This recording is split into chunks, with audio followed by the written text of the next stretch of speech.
अस्सलाम वालेकुम व्यूअर्स, मैं हूं Tanveer Ahmed ST home kitchen gardening से। तो आज व्यूअर्स हम एसटी होम किचन गार्डनिंग में एक क्यारी की बात करेंगे कि आप अपने छत के ऊपर क्यारी को किस तरह बना सकते हैं।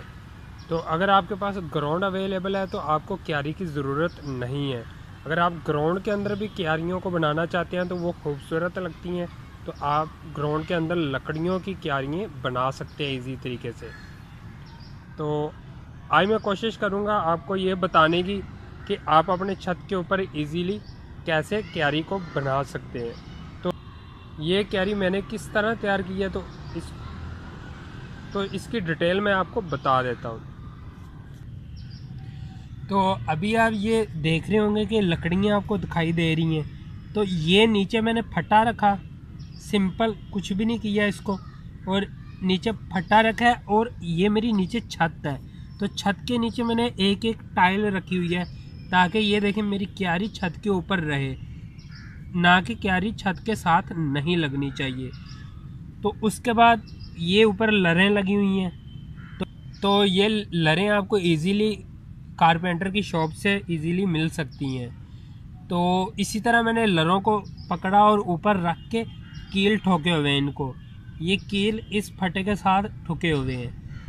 तो ये जो फटा है और ये जो आप लर ऊपर दिखाई दे रही है आपको, इसके बीच में ये खला छोड़ा हुआ था मैंने। तो जब मैंने मट्टी को पुर किया था तो ये इसलिए छोड़ा था कि मेरा अजाफी पानी यहाँ से बाहर आए इस जगह से, और नीचे मैंने फट्टे को होल नहीं किए हुए। तो इसी तरह जब मैं पानी देता हूँ ऊपर से क्यारी को, तो वो पानी जो अजाफी होता है, तो जिधर की तरफ ये फटा मेरा नीचे की तरफ है वहाँ से पानी आस्ता आस्ता करके बाहर की तरफ चला जाता है। तो क्यारी के अंदर वाली साइड पे ये मैंने मिट्टी डाली हुई है। तो क्यारी के अंदर ये तो काफ़ी ज़्यादा मैंने मिट्टी डाली है इसके अंदर। तो अभी गर्मियों का सीज़न आ रहा है, तो आप गर्मियों की वेजिटेबल अभी से ग्रो करना स्टार्ट कर देंगे।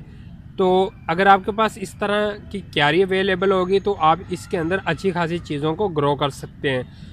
देखें इसके अंदर मिट्टी भी ज़्यादा डल जाती है फ्लावर पॉट की निस्बत, और ये मिट्टी होती भी खुली है, तो प्लांट्स को यहाँ पे ग्रोथ करने में बहुत ही इजी होता है। तो इसलिए क्यारी बेस्ट रहती है आपके वेजिटेबल प्लांट्स के लिए।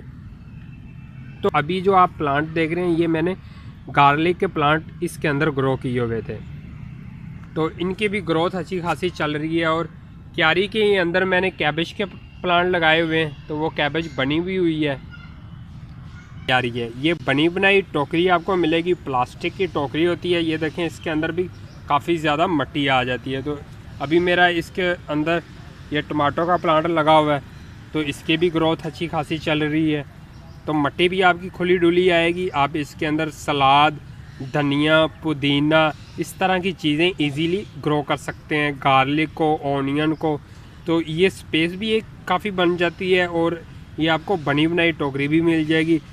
10 रुपीज़ से 20 रुपीज़ में आपको इजीली मिल जाएगी। ये जो बड़े साइज़ की ये मुझे 20 रुपीज़ में मिली थी, और इससे एक छोटे साइज़ की है तो वो मुझे 10 रुपीज़ में मिली थी। तो इसके अंदर भी ये देखें कि मिट्टी खुली डुली है, गोडी डालने में भी आपको आसानी रहेगी इसमें। तो जैसे इसमें मैंने टमाटो के प्लांट्स को ग्रो किया हुआ है, तो यहाँ पर मैंने धनिया को ग्रो किया हुआ है, कोरिएंडर को। तो ये देखें ये भी टोकरी है हमारी, और धनिया अच्छा खासा इसकी ग्रोथ हुई है यहाँ पर भी। और इसके अलावा हमने आइसबर्ग के प्लांट लगाए हुए हैं। तो ये देखें ये मैंने टोकरियों के अंदर ही आइसबर्ग के प्लांट लगाए हैं। तो इनको भी लगाने में बहुत ही इजी तरीका था कि मिट्टी खुली डुली है और आप इजी तरीके से आइसबर्ग लगा सकते हैं इसके अंदर। तो ये तमाम के तमाम टमाटर लगे हुए हैं इन सब टोकरियों के अंदर। तो इस जगह पे ये धनिया की टोकरियाँ पड़ी हुई हैं सब की सब, और यहाँ पर भी मैंने आइसबर्ग ग्रो किया हुआ है, वहाँ पर भी आइसबर्ग ग्रो किया हुआ है। तो इसके बाद हमारे पास ये बाल्टियाँ हैं। तो ये बाल्टियाँ भी आपको कबाड़ी की शॉप से इजीली मिल जाएंगी। ये 40 रुपीज़ से 50 रुपीज़ में इजीली मिल जाती हैं।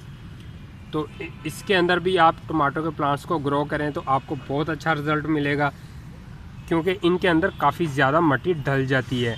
कैबेज के प्लांट का भी इसके अंदर बहुत अच्छा रिज़ल्ट मिलता है। तो मेरी ऑलरेडी वीडियो मौजूद है जो हमने कैबेज को इनके अंदर ट्रांसप्लांट किया था, दैन उसके बाद हमने हार्वेस्ट भी किया हुआ है, तो वो भी वीडियो मेरी चैनल के अंदर है, तो वो भी आप वॉच कर सकते हैं। तो देख सकते हैं कि हम बाल्टियों के अंदर भी अच्छी खासी ग्रोथ को तो तो यहाँ पर देखेंगे कि मैंने स्पेनिश के प्लांट्स लगाए हुए थे, तो अब यहाँ पे इनके सीड्स को मैं तैयार कर रहा हूँ। ये देख रहे होंगे कि काफ़ी बड़े हमारे स्पेनिश के प्लांट हो गए हैं। ये तमाम के तमाम हमारे स्पेनिश के प्लांट्स काफ़ी बड़े हो गए हैं और इनके ऊपर सीड्स लगने की फुल तैयारी है। उसके बाद ये 7 वाली टोकरियों के अंदर उसके बाद हमने ये वाली टोकरी के अंदर वाइट रेडिश को ग्रो किया हुआ था। तो आप होल देख रहे होंगे कि इनके अंदर से मैंने वाइट रेडिश को हार्वेस्ट किया था, तो अभी कुछ लगी भी हुई हैं। ये देखें के अंदर एक ये हमारा प्लांट लगा हुआ है मूंगरे। आगे अगर हम देखें तो यहाँ पर मैंने ग्रो किया हुआ है रेड कैबेज को। तो ये रेड कैबेज के प्लांट तकरीबन इसके अंदर 4 लगे हुए हैं। जो प्लांट पीछे की तरफ है वो बेचारा अभी छोटा रह गया, क्योंकि इसको सनलाइट नहीं मिल रही, सनलाइट इस तरफ से आ रही है, तो उसको साया ही रहता है, इस वजह से वो बेचारा छोटा रह गया। तो अमूमन जो अगर आप टोकरी के अंदर रेड कैबेज को ग्रो करें या कैबेज को ग्रो करें तो इसके 2 प्लांट को ग्रो करें, तो 2 प्लांट का आपको रिज़ल्ट बहुत अच्छा मिलेगा। तो उसके बाद ये हमारे पास 14 इंच के फ्लावर पॉट पड़े हुए हैं। फ्लावर पॉट के अंदर मैंने ज़्यादातर टमाटो के प्लांट्स को ग्रो किया हुआ है। तो यहाँ पर हमारी वाइट रेडिश चेक करें जो फ्लावर पॉट के अंदर बनी हुई है। टमाटो का रेट तकरीबन 120 रुपये किलो मिल रहे हैं। तो इन्हीं पौधों के ऊपर से हम टमाटो को खा रहे हैं, अपने किचन में इस्तेमाल कर रहे हैं। तो काफ़ी टाइम हो गया हमें यहाँ से खाते हुए टमाटो को, तो अभी भी टमाटो लगे हुए हैं और लगे भी अच्छी मकदार में थे ये मेरे जो टमाटो हैं। तो ये भी तमाम के तमाम 14 इंच के फ्लावर पॉट के अंदर मैंने ग्रो किए हुए हैं। तो इस तरफ देखें तो इस तरफ भी मेरे पास टमाटो के प्लांट लगे हुए हैं। तो यहाँ पर भी टमाटो लगे हुए थे काफ़ी ज़्यादा, तभी कुछ रह गए हैं यहाँ पर। तो ये आस्ता आस्ता हम हार्वेस्ट कर लेते हैं, जैसे जैसे किचन में ज़रूरत पड़ती है तो उसी तरह हम इनको हार्वेस्ट करते रहते हैं।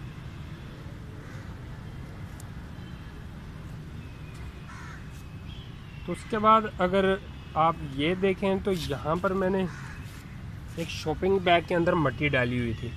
तो ये शॉपिंग बैग के अंदर भी मुझे वाइट रेडिश का रिज़ल्ट अच्छा मिला था। तो अभी भी वाइट रेडिश के यहाँ पे प्लांट लगे हुए हैं, इनके ऊपर सीड्स को मैं तैयार कर रहा हूँ। तो इनकी भी मैं एक वीडियो बनाऊंगा कि आप अपने घर में वाइट रेडिश के सीड्स को किस तरह बना सकते हैं। तो इसका भी रिज़ल्ट अच्छा था। अभी गर्मियाँ आ रही हैं तो आप शॉपिंग बैग के अंदर अपने वेजिटेबल प्लांट्स को ग्रो कर सकते हैं। आज की इन्फॉर्मेशन थी जो मैंने एक सरसरी सी नज़र डाली हमारी मुख्तलिफ़ चीज़ों के ऊपर। तो आप भी अपने घर के अंदर किस तरह वेजिटेबल गार्डनिंग शुरू कर सकते हैं। तो ये एक बहुत ही सिंपल मेथड था। आप भी इस तरह अपने घर में लाकर चीज़ों को उसके अंदर मिट्टी डालें और मिट्टी डालकर देन उनके अंदर वेजिटेबल को ग्रो करना शुरू करें। तो इसके अलावा मेरे चैनल के अंदर तमाम वेजिटेबल को ग्रो करने का तरीका और उनको हार्वेस्ट किया और उनकी केयर के मुताबिक मैंने वीडियो ऑलरेडी अपलोड की हुई हैं, तो आप वो वाली वीडियो भी देख सकते हैं। तो हम मिलते हैं नेक्स्ट वीडियो के साथ, नेक्स्ट इन्फॉर्मेशन के साथ। तब तक के लिए अल्लाह हाफिज़।